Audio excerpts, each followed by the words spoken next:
el siguiente enunciado que nos dice una afirmación, veamos si es verdadero o falso y justificamos, ¿no? El cable UTP, el cable par trenzado sin blindaje, en otras palabras, se especifica para enlaces de hasta 400 metros entre extremos, dice, ¿no? Bueno, aquí hemos recalcado que es falso, no vamos a explicar por qué es falso, ¿no? No olvidemos que el cable par trenzado no blindado podemos encontrarlo en varios estándares Ethernet, ¿no? Y en varias categorías, ¿no? En varias categorías, ¿no? Pero no nos tenemos que olvidar, ¿no? Que la distancia máxima especificado para estos estándares de Ethernet, para el cable de par trenzado, ¿no? La distancia máxima que estos pueden cubrir para un enlace, ¿no? De extremo a extremo o punto a punto, ¿okay? Es de lo máximo, de no más de 100 metros de forma teórica o referencial, ¿no? Ya que si la distancia se excede esos 100 metros, repito, ¿no? Puede llegar a verse afectado la señal, el servicio, la transmisión, ¿no? Más que todo, por ejemplo, podría haberse afectado por la reducción o la disminución de la velocidad de transmisión, puede aumentar el retardo de los paquetes o la latencia de los paquetes, ¿no? Así como también puede provocar la pérdida de los mismos, ¿no? La pérdida de los paquetes, ¿no? Y quizás también alguna intermitencia en la conexión, ¿no? de este enlace, ¿no? Es por eso que para esta tecnología, de este tipo, para el cable par trenzado, ¿no? Según el estándar de red, no se debe superar los 100 metros de distancia, ¿no? Entre un extremo a otro, ¿no? Entre los enlaces. Pues para ello, lo que se ocupa o los métodos que se utilizan para poder superar los 100 metros puede ser la implementación, ¿no? de repetidores, switches entre intermedios, ¿no? de estos puntos o estos enlaces para poder volver a regenerar esa señal, ¿no? Entonces, tomen en cuenta eso por si les preguntan o si les cambian el enunciado. También no se olviden los estándares y cómo se identifican y qué velocidad correspondería a cada estándar Ethernet. Aquí lo tienen en la ilustración, les dejo una ayuda ilustrativa, ¿no? Puede que en el enunciado les salga qué velocidad tiene este estándar, por ejemplo 10 base 2, ¿no? Y tienen que responder de manera correcta, ¿no? 10 megabits por segundo, ¿no? O incluso pueden preguntarle, o el enunciado puede aparecer como, por ejemplo, el estándar 10 base 2 tiene una velocidad o alcanza una velocidad de transmisión de 100 megabits por segundo, pues eso sería falso, ¿no? Entonces por eso tienen que saber reconocer, saber acordarse qué velocidad de transmisión está relacionada con cada estándar de Ethernet, ¿no? E incluso también la tecnología o el tipo de cable empleado para ese estándar, ¿no? Entonces no nos olvidemos todo lo que está con el código T o la denominación T se refiere al par trenzado. Todo lo que está relacionado al código o denominación F o L está relacionado a la fibra óptica, ¿no? Y el número, pues el número indica en megabits por segundo, ¿no? 10 megabits por segundo, 100 megabits por segundo, 1000 megabits por segundo, ¿no? Entonces, esta parte yo lo he explicado más a profundidad en reuniones anteriores, ¿ya? Así que no me voy a explayar ya demasiado. Aquí también les dejo otra ilustración, el cual en realidad es una comparación entre el par trenzado sin blindaje con el par trenzado blindado, y así también con una comparación con el cable coaxial y por último pues la fibra óptica, ¿no? Bueno, aquí también les dejo otra otra ilustración por si les sirve de referencia, ¿no? Pasemos entonces al siguiente enunciado. El siguiente enunciado tiene que ver con el Bluetooth.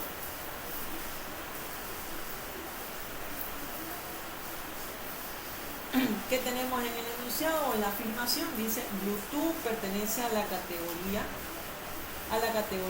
de redes LAN, ¿no? A la categoría de redes LAN. En realidad, según el libro de Tannenbaum, también respaldándonos de allí, el estándar de Bluetooth o la tecnología Bluetooth es un tipo de red de área personal, es una PAN, ¿no? Es una red que se caracteriza según el área geográfica que abarca en redes de área personal, en redes PAN, ¿no? La tecnología Bluetooth, ¿no? ¿Por qué? Porque este tipo de tecnologías que abarcan en redes PAN, pues simplemente se trata en un alcance de pocos metros, ¿no? En otras palabras, un alcance muy corto en lo que sería una LAN, ¿no? Además de ser una PAN, es una red inalámbrica, ¿no? No es cableada, obviamente, lógicamente, ¿no? Entonces, aquí les propongo, mi propuesta es colocar falso, ¿no? Porque, bueno, esto está respaldado por el libro y se entiende obviamente que Bluetooth no es una LAN, es una red de área personal, ¿no? No es una red de área local, ¿no? Entonces, se entiende esa diferencia entre ambos, ¿no? Bueno, pasemos al siguiente enunciado. Tenemos la afirmación que nos dice: la fibra óptica multimodo tiene un menor alcance que la monomodo. Este aspecto lo hemos hablado también a profundidad en reuniones anteriores, así que no voy a profundizar mucho, simplemente voy a hacerles recuerdo, ¿no? La diferencia entre los dos tipos de fibra, ¿no? En realidad, la fibra la fibra monomodo, recordemos que las características de su modo de propagación pues consta de un solo modo de propagación en realidad, ¿no? En el cual el haz del rayo de luz no tiene dispersión, ¿no? Esa característica es la principal razón por la cual una fibra monomodo puede alcanzar a transmitir en muchos kilómetros, ¿no? En una amplia distancia, ¿no? A un mayor alcance, ¿no? En un rango de kilómetros, ¿no? De manera amplificada, ¿no? Cosa que ocurre contrariamente en una fibra multimodo, y es por eso que decimos que la fibra óptica multimodo tiene menor alcance que la monomodo, ¿no? Pero ¿qué sucede con este tipo de fibra multimodo? Pues que las características de su modo de propagación, ¿no? Dentro del núcleo, en este tipo de fibra, pues lo realiza, como verán aquí en la ilustración, en diferentes trayectorias, no en una sola trayectoria como lo es en el monomodo, ¿no? Lo realiza en distintas trayectorias y este mecanismo de propagación provoca lo que habíamos mencionado, una dispersión, ¿no? De tal manera que esto condiciona, esto limita de que una fibra multimodo pueda alcanzar o tenga un alcance de muchos kilómetros, ¿no? Generalmente el alcance es de algunos pocos kilómetros, a diferencia de lo que es el monomodo, ¿no? Entonces, acuérdense de eso por si les preguntan al revés, tal vez volcada de este enunciado, ¿no? Y que tengan cuidado ahí también, ¿no?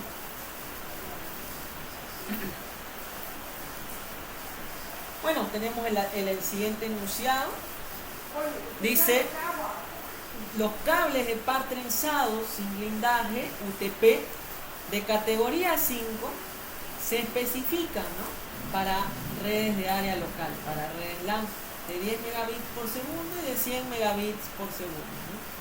Bueno, aquí les he dejado y se ve a la vista, a simple vista, la velocidad que alcanza para cada categoría, ¿no? Ya de entrada y sin perder el tiempo, los cables de pan trenzado sin blindaje, categoría 5, alcanzan estas velocidades, así que por esa razón es verdadero, ¿no? Incluso llegan hasta 1000 megabits por segundo, ¿ok? Entonces, para considerar eso. Y les dejo también una ilustración para por si les preguntan les preguntan cables hipertenizados sin blindaje de categoría 6 por si acaso, ¿no? E incluso la potencia que estas proporcionan si estas trabajan con tecnología PoE, ¿no? Power over Ethernet, ¿no? Energía sobre Ethernet, ¿no? Y también una columna del rango de megahercios a las que operan cada categoría por si acaso, ¿no?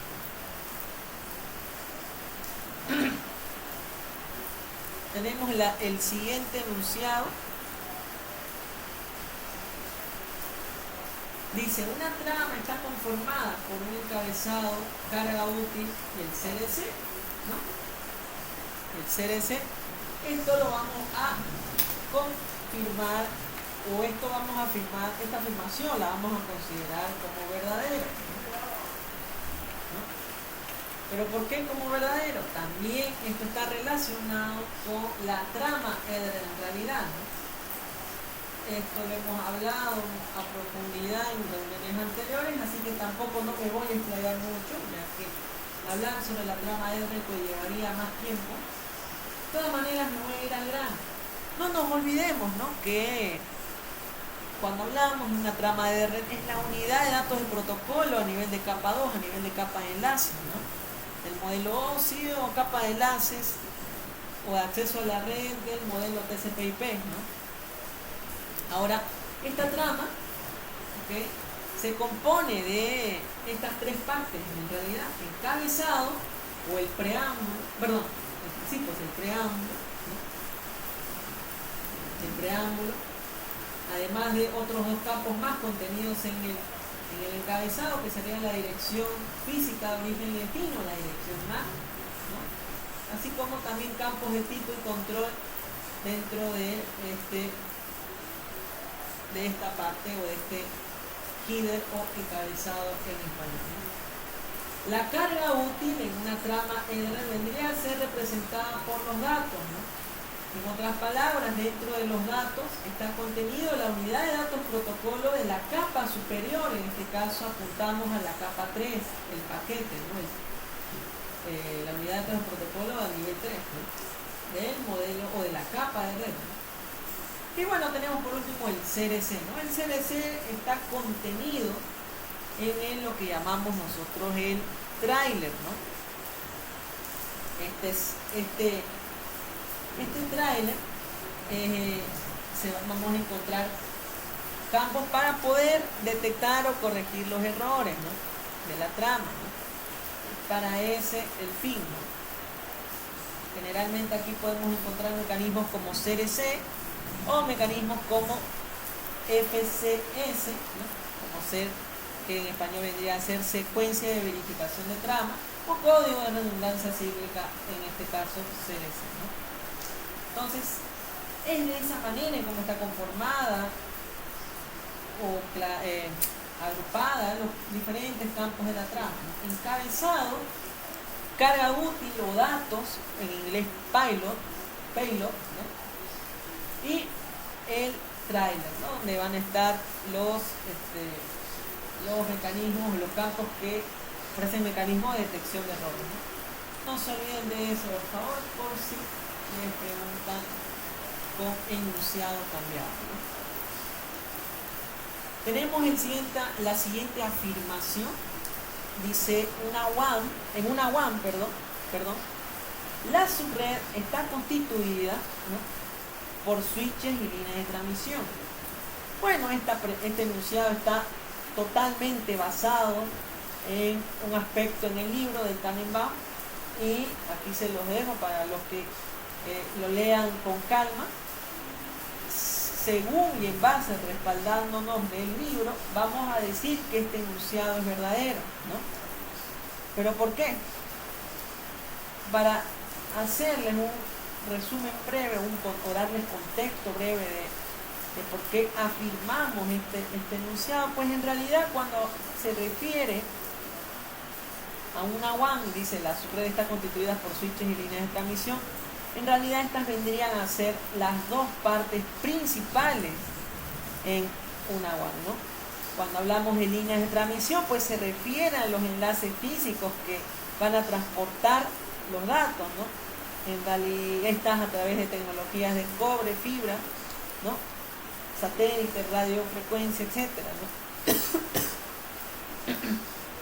Y la otra parte muy importante, que son los elementos de computación, como ser estos tipos de equipos, ¿no? Especializados, ¿no?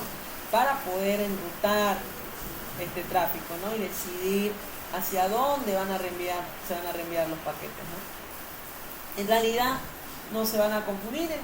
Cuando dicen una WAN, estos switches en realidad vienen a ser a nivel de una WAN enrutadores, ¿no? Enrutadores, ya que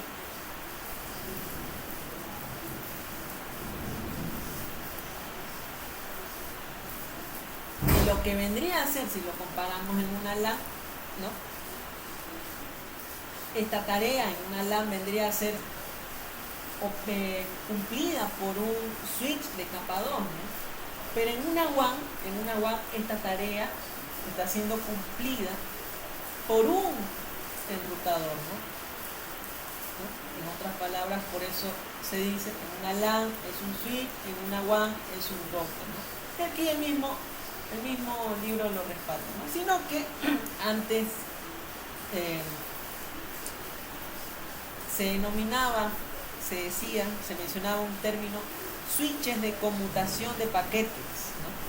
Así se llamaba anteriormente, o ese es el nombre que recibían los routers antes, ¿no? Ahora hoy en día pues ya se le llaman directamente routers o enrutadores, ¿no? Entonces es por eso, para que no se confunda, ¿ok? No se confíen que piensan ustedes optar de resolver su examen accediendo a la IA o qué sé yo, les arroje otra respuesta, ¿no? Y pues van a perder puntos, ¿no? Además que también tengan cuidado, porque el ingeniero se da cuenta, creo, e incluso pone una marca en su hoja de examen a los sospechosos, así que están ya advertidos, ¿no? Avisados, tengan cuidado.